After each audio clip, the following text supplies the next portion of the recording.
जय माता दी। मेरे सभी प्यारे दोस्तों, मैं लक्ष्मी शर्मा बड़ों को चरण स्पर्श, छोटों को प्यार और बराबर वालों को दिल से नमस्कार करती हूँ।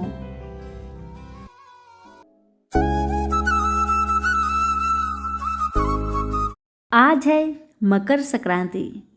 आप सभी को मकर संक्रांति की ढेर सारी शुभकामनाएं। और आज मैं आप सभी को सुनाऊंगी धर्मराज जी की कहानी।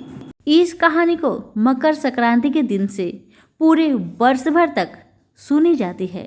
उम्मीद करती हूँ आप सभी को पसंद आएगी। पसंद आने से लाइक शेयर जरूर कीजिएगा। तो सभी प्रेम से बोलिए धर्मराज भगवान की जय। अब आइए सुनते हैं कथा। धर्मराज जी का व्रत मकर संक्रांति के दिन से शुरू किया जाता है। धर्मराज जी की व्रत कथा वर्ष भर तक सुनी जाती है। ये यमराज है। इन्हीं को धर्मराज भगवान के नाम से जाना जाता है। कहते हैं कि जिस घर की स्त्री या पुरुष धर्मराज जी की कथा को श्रद्धापूर्वक प्रतिदिन सुनते हैं वे दुखों से मुक्त हो जाते हैं। मृत्यु के पश्चात उन्हें यमलोक के मार्ग में कोई कष्ट नहीं मिलता तथा शीघ्र ही उन्हें स्वर्ग तथा मोक्ष की प्राप्ति होती है। कथा। प्राचीन काल में बबरू वाहन नामक एक राजा था। वह बड़ा धर्मात्मा और दयालु था। उसके राज्य में हरिदास नाम का एक ब्राह्मण था। हरिदास बड़ा तपस्वी था। उसकी पत्नी का नाम गुणवंती था। वह बहुत सुशील और धर्मवती थी। गुणवती पतिव्रता और भगवान की बड़ी भक्त थी। गुणवती ने अपने जीवन में सभी देवी देवताओं की उपासना की। एकादशी, महाशिवरात्रि तथा जन्माष्टमी आदि सभी व्रत विधि विधान से करती थी। वह यथाशक्ति दान पुण्य भी करती थी। अतिथि सेवा से भी वह कभी विमुख नहीं रही। इस प्रकार जीवन भर वह धर्मपरायण रही। जब बुढ़ापा आया और उसकी मृत्यु हुई तो धर्मराज जी के दूत उसे आदरपूर्वक धर्मराजपुर में ले गए। धर्मराजपुर में बहुत ही विराट, बहुत सुंदर जगमगाते सिंहासन पर धर्मराज भगवान विराजमान थे। उन्हीं के पास में चित्रगुप्त भगवान का भी स्थान था। चित्रगुप्त जी मृत प्राणियों के पाप पुण्य का लेखा धर्मराज जी को सुना रहे थे कि किसने कितना पाप किया है, कि किसने कितना पुण्य किया है। गुणवती ये सब देखकर बहुत डर गई। वह अपना सिर और नजर को नीचे करके खड़ी हो गई। बेचारी थर थर कांप रही थी डर के मारे।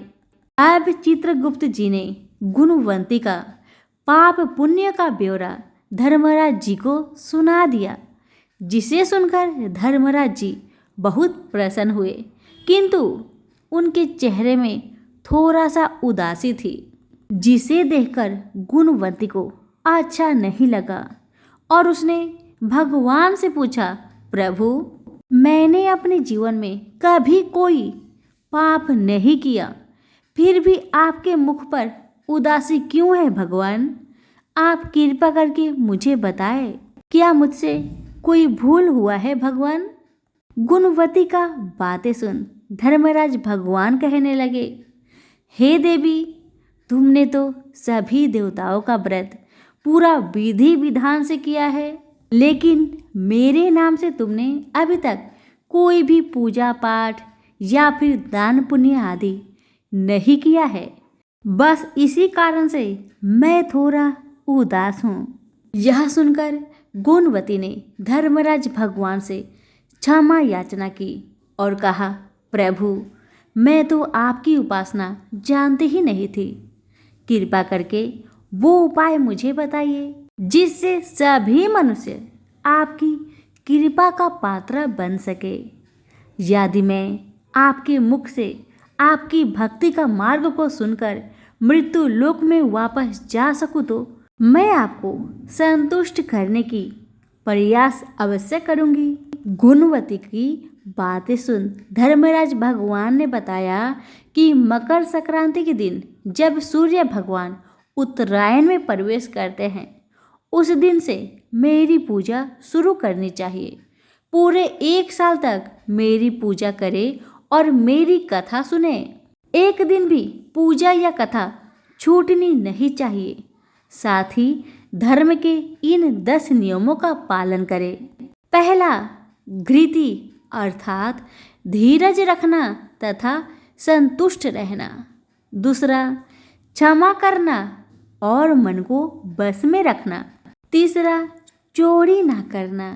चौथा, मन से पर पुरुष या पर स्त्री से बचना अर्थात मानसिक और शारीरिक शुद्धि।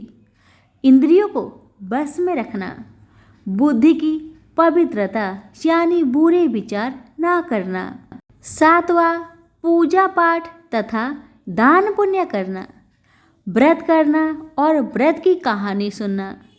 सच बोलना और सच्चा व्यवहार करना। 10वां, क्रोध ना करना। धर्म के इन 10 लक्षण का पालन करें।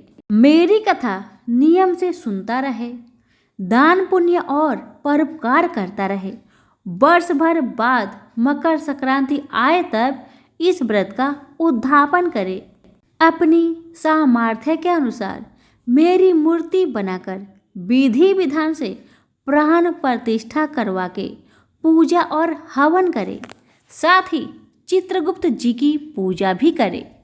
काले तिल के लड्डू का भोग लगाए, ब्राह्मण भोजन कराए, बांस की टोकरी में 5 सेर अनाज दान करे। इसके अलावा गदा, तकिया, कंबल, चप्पल, लोटा तथा वस्त्र आदि देने चाहिए। हो सके तो गाय का भी दान करे।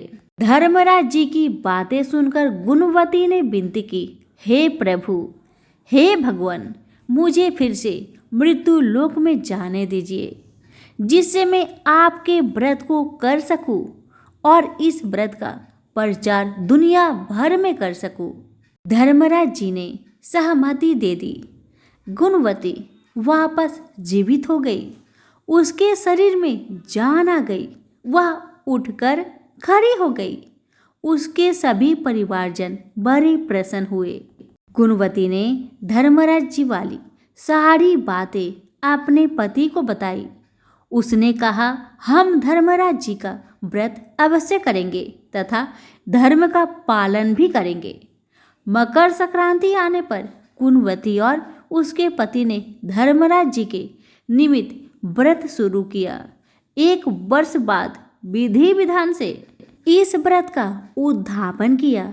इस व्रत के प्रभाव से उन्हें धर्मराज जी की कृपा प्राप्त हुई और उन्हें मोक्ष तथा स्वर्ग की प्राप्ति हुई। सभी प्रेम से बोले धर्मराज भगवान की जय। कथा यहीं पर समाप्त हुई। अच्छी लगे तो कृपया लाइक शेयर जरूर करें। धन्यवाद।